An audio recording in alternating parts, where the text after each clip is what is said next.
Hi, everyone. Good to be back with you all. We've been working our way through the book of Hebrews lately. Some of you have had some comments about that, how it's been encouraging to you, and I'm glad for that. I think the book of Hebrews as a whole is meant to encourage us. It's not always easy to be a follower of Jesus. I think most of us know that by now. And so sometimes we just need a little push, a little encouragement along the way. And I think the book of Hebrews gives us that in abundance. The book of Hebrews is an interesting book in the Bible in that we don't know who wrote it. Many of the books and letters tell us who the author is. The rest we know from church history. But the author of Hebrews has always been debated. There are some who think the Apostle Paul wrote it. Others think that it might be the Apostle Apollos, who's mentioned in the book of Acts and other places. And then a large group of people who think that we just will not know until we go to heaven and get to ask Jesus. I've stopped wondering about it. I don't know that it matters too much to me. Again, what I take away is just how encouraging the book is. It's a book that would be helpful to be read alongside the book of Leviticus. It talks so much about the priests and the sacrifices, and it's referencing Leviticus in almost its entirety. And so if you take a second read through it, I don't expect you to do this now, but you could if you want to read Leviticus right alongside Hebrews, and I think it would help kind of give some context to much of what we're reading in Hebrews.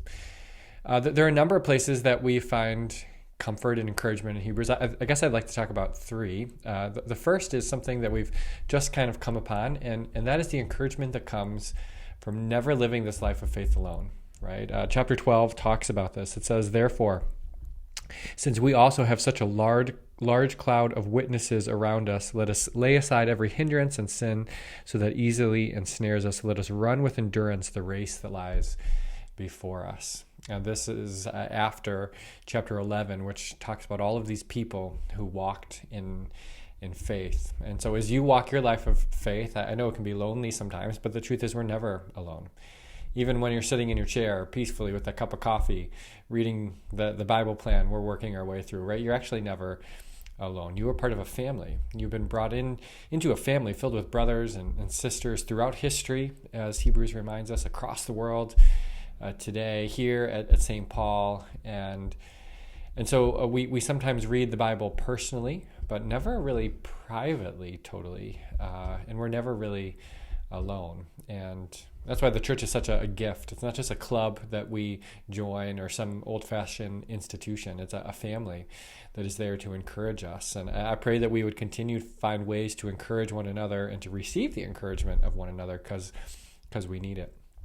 One of the other ways that Hebrews encourages us is that it reminds us about the once-for-all sacrifice of Jesus. And so chapter 9, amongst other places, really hits that home, that Jesus did something at one point in history. He died on the cross that never needs to be done again. And that in Jesus' death, the price was paid. The sacrifice was made. There's nothing you or I ever have to do, right? That Jesus hasn't already done.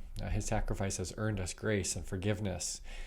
And in life, that's meant to encourage us, right? There's no need to go backwards, no need to do it again or do it better than Jesus did because he got it right the first time. And yet the last piece of encouragement that I've been thinking about this week is the continued work and presence of Jesus. He is referred to in a number of different ways throughout Hebrews. He's a sacrifice, but he's also described as our great high priest. And not he was our high priest and he no longer is, but he is today. So yes, Jesus did something on the cross. He said, "It is finished," and that work was completed once and for all. And yet Jesus continues to work today. The book of Hebrews describes Jesus as an offering made to God, that he ascended up into heaven and sits at his right hand. And it's because he is there now, the one who is interceding for us, this pleasing offering that we are in a right relationship with God today. And so Jesus did something a long time ago, but he continues to work in our lives today. I know he feels far away sometimes, but he's as active as ever. He's reigning and ruling as your king. He's living as your priest, interceding for the Father before him. And he surrounded us with this people, the church, that is there to encourage us. So I hope that as you read the book of Hebrews, you continue to be encouraged as well. Look forward to being back with you next time. God bless you all.